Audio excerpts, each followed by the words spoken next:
Hi all, welcome to our channel pen enchanter. మీకు నా stories నచ్చినట్లయితే లైక్ చేయండి, షేర్ చేయండి, సబ్స్క్రైబ్ చేయండి. ఇక మనం ఎపిసోడ్లోకి వెళ్ళిపోదాం. ప్రేమ ప్రయాణం ఎపిసోడ్ 12.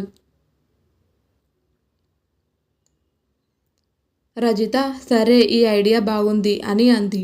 ఇద్దరు ఒకరికొకరు గుడ్ నైట్ చెప్పుకొని నిద్రకు ఉపక్రమించారు. మరుసటి రోజు వినయ్ కాలేజీకి రాడు. రజిత మరియు మను వినయ్ కోసం గిఫ్ట్ కొనడానికి కాలేజ్ అయ్యాక మాల్కి చేరుకున్నారు. రజిత వినయ్ కోసం చాలా అందమైన వాచ్ని కొనుగోలు చేసింది. వినయ్ కోసం ఏం కొనాలో మనుకి అర్థం కాలేదు. అప్పుడే ఆమె కళ్ళు బంగారు బ్రాస్లెట్పై పడతాయి. దానిపై బెస్ట్ ఫ్రెండ్ ఫర్ ఎవర్ అని రాసి ఉంది. మనుకి అది చాలా నచ్చి వినయ్ కోసం కొంటుంది. స్నేహితులిద్దరూ గిఫ్ట్లు కొనుక్కొని బయటకు వెళ్తున్నారు. ఎవరో పరిగెడుతూ మను వైపు వచ్చి డాష్ ఇచ్చారు. మను చేతిలోని వస్తువులన్నీ కింద పడిపోయాయి. ఏంటి వీళ్ళు సరిగా చూస్తూ కూడా నడవలేరు. ఆమె వస్తువులు తీస్తూ గొనుక్కుంది. మను తన వస్తువులు తీసుకున్న తర్వాత లేచి నిలబడింది. మను ఏమిటి సమస్య అని అడిగింది. రజిత వదిలే, నువ్వు బాగానే ఉన్నావు కదా అని అడిగింది. మను బాగానే ఉన్నాను అని చెప్పింది. ఇద్దరు ముందుకు సాగారు. అప్పుడు వారి కళ్ళు కొంతమంది గుమిగూడిన ప్రదేశంపై పడ్డాయి. మను, రజిత అక్కడేందో జరుగుతుంది చూడు అని అంది. రజిత ఏమైనా సేల్స్ జరుగుతున్నాయేమో అని అంది. లేదు, ఏదో తప్పుగా అనిపిస్తుంది, వెళ్ళి చూద్దాం పదా అని అంది. వదిలే, మనం వెళ్ళాలి, లేదంటే ఆలస్యం అవుతుంది అని అంది రజిత. నో రజిత, ఒక్కసారి వెళ్ళి చూద్దాం, ఎవరికైనా సమస్య ఉంటే అని అంది మను. ఇద్దరు అక్కడికి చేరుకున్నారు. ఇద్దరు మనుషులు గొడవ పడుతుంటారు. మనుకి వాళ్ళను చూసి వాళ్ళని ఎక్కడో చూశాను అనిపిస్తుంది. అదే విషయం రజితకు చెప్తుంది.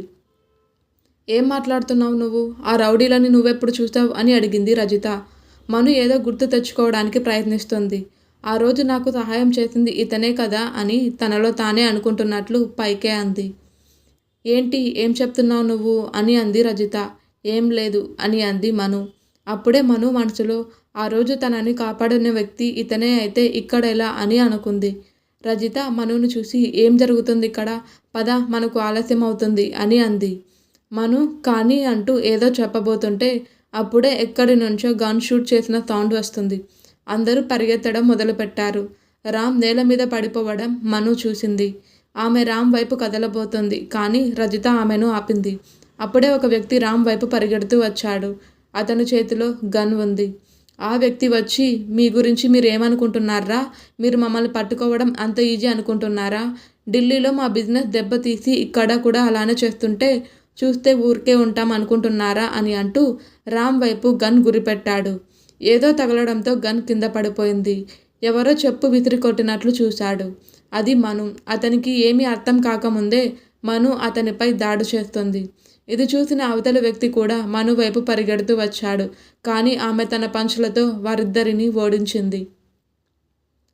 మను రజితను చూసి, ఏం చేస్తున్నావు, అక్కడ ఉన్న తాడు తీసుకురా అని అరిచింది. కొంతసేపటికి రజిత తాడుతో వస్తుంది.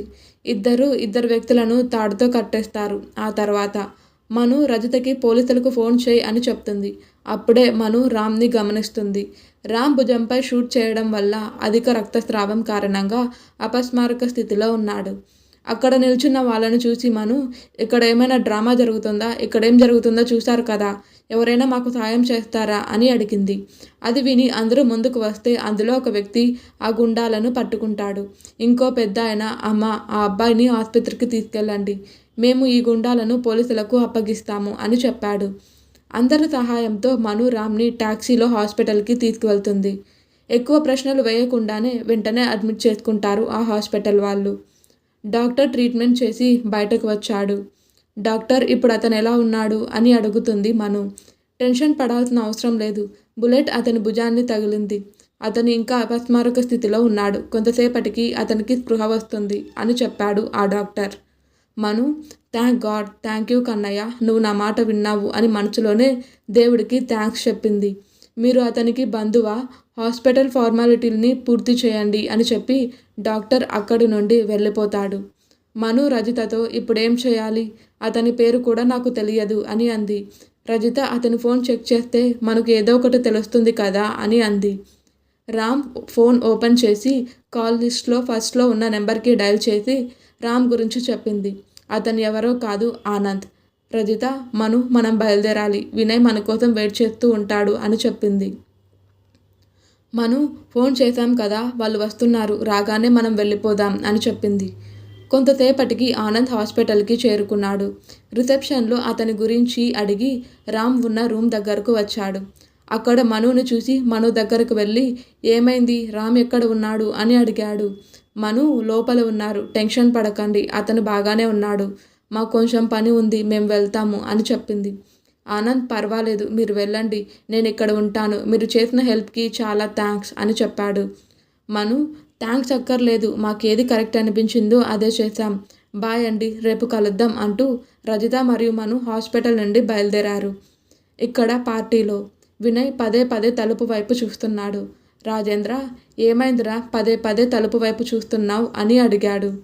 విక్రమ్, నాన్న, అన్నయ్య, నా ఫ్రెండ్స్ ఇంకా రాలేదు, వాళ్ళ కోసమే చూస్తున్నాను అని చెప్పాడు. రాజేంద్ర, రేయ్, వాళ్ళు త్వరగా వస్తారులే, ట్రాఫిక్లో ఇరుక్కుపోయి ఉంటారు, ఇంకా రామ్ గురించి చెప్పాలంటే వాడు నీ పుట్టినరోజు ఎప్పుడైనా మిస్ చేశాడా అని అన్నాడు ఆయన.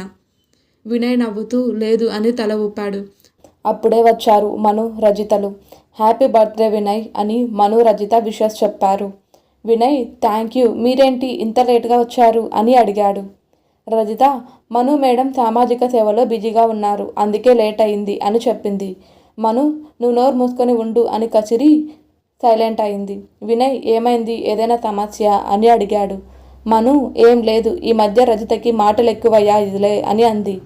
వినయ్, రండి, మిమ్మల్ని నా కుటుంబానికి పరిచయం చేస్తాను అని అన్నాడు. వినయ్ వారిద్దరిని తన కుటుంబానికి పరిచయం చేశాడు. రాజేంద్ర మనుని చూసి, నీ వల్ల నా కొడుకు పాస్ అయ్యాడు తల్లి అని అన్నాడు. మను చిన్నగా నవ్వింది. రచన, ఇదిగో ఈ అద్భుతం ఎలా చేశావు అని అడిగింది. మను, నేనేం చేయలేదండి, వినయ్ కష్టపడి చదివాడు అని చెప్పింది. రచన వినయ్ వైపు చూసింది. వినయ్ కాలర్ ఎగరేసి రచనకు నాలుక బయటకు పెట్టి వెక్కరించాడు. రచన, నువ్వు మను వైపు చూసి మంచి జోక్ చెప్పావు అని మళ్ళీ వినయ్ వైపు చూసి, ఈ కోతి హార్డ్ వర్క్ ఎక్కడ చేస్తుంది అని రచన బిగ్గరగా నవ్వడం మొదలుపెట్టింది. ఇది చూసి రజిత కూడా నవ్వడం మొదలుపెట్టింది. రజిత నవ్వడం చూసి వినయ్కి రచన మీద కోపం వచ్చింది. వినయ్ రచన వైపు కోపంగా చూస్తూ రచన అంటూ ఆమె వైపు చేయి చాచాడు. వినయ్ తనని పట్టుకోకముందే రచన పారిపోతుంది. ఆమెను పట్టుకోవడానికి వినయ్ ఆమె వెనుక పరిగెత్తాడు. ఈ విధంగా వారిద్దరూ పరిగెత్తుకుంటూ పోట్లాడుతూ ఉండటం చూస్తున్న మనుకి మనీష్ గుర్తొస్తాడు. మనీష్ని గుర్తు తెచ్చుకొని నవ్వుకుంది మను. అప్పుడే రాజేంద్ర, రచన వినయ్ని ఆపండి ఇక అని చెప్పి, వినయ్ కేక్ కట్ చేదురా, అందరూ ఎదురు చూస్తున్నారు అని చెప్పాడు. వినయ్, నాన్న, అది అన్నయ్య అని అన్నాడు. రాజేంద్ర, ఏదో పని ఉన్నట్టుంది, లేకుంటే ఈ పాటికి వచ్చి ఉండేవాడు, అందరూ ఎంతసేపని ఎదురు చూస్తూ ఉంటారు, త్వరగా మను మరియు రజిత వైపు చూపిస్తూ, వీళ్ళు కూడా హాస్టల్కి వెళ్ళాలి కదా అని అన్నారు. వినయ్ రాజేంద్ర మాటలు వింటూ కేక్ కట్ చేశాడు. అందరూ వినయ్కి గిఫ్ట్లు ఇస్తారు. వినయ్కి మను కూడా గిఫ్ట్ ఇచ్చింది. మను ఓపెన్ చేసి చూడమని చెప్పింది. గిఫ్ట్ ఓపెన్ చేసి చూసిన విజయ్, వావ్, చాలా అందంగా ఉంది అని అన్నాడు. మను, నీకు నచ్చిందా అని అడిగింది. వినయ్, చాలా, కానీ నువ్వే నా చేతికి వేస్తే నాకు ఇంకా సంతోషంగా ఉంటుంది అని అన్నాడు. మను వినయ్కి ఆ బ్రాస్లెట్ వేస్తుంది. తర్వాత వినయ్ మను రజితలను హాస్టల్ దగ్గర డ్రాప్ చేశాడు. మను వాళ్ళు వెళ్ళిపోయిన తర్వాత, సురేఖ, ఏవండి, మీ వినయ్ ఇప్పుడు పెద్దవాడు అయ్యాడని మీకు అనిపించడం లేదా? తన కోసం అప్పుడే ఒక అమ్మాయిని కూడా సెలెక్ట్ చేసుకున్నాడు అని అంది. రాజేంద్ర, లేదు సురేఖ, నేను అనుకున్నంత వరకు వాళ్ళ మధ్య అలాంటిదేమీ లేదు, వారిద్దరూ చాలా మంచి స్నేహితులు, ఆ అమ్మాయి కూడా చాలా మంచిది అని అన్నాడు. ఇంకా ఉంది, ప్లీజ్ సబ్స్క్రైబ్ చేసుకోండి.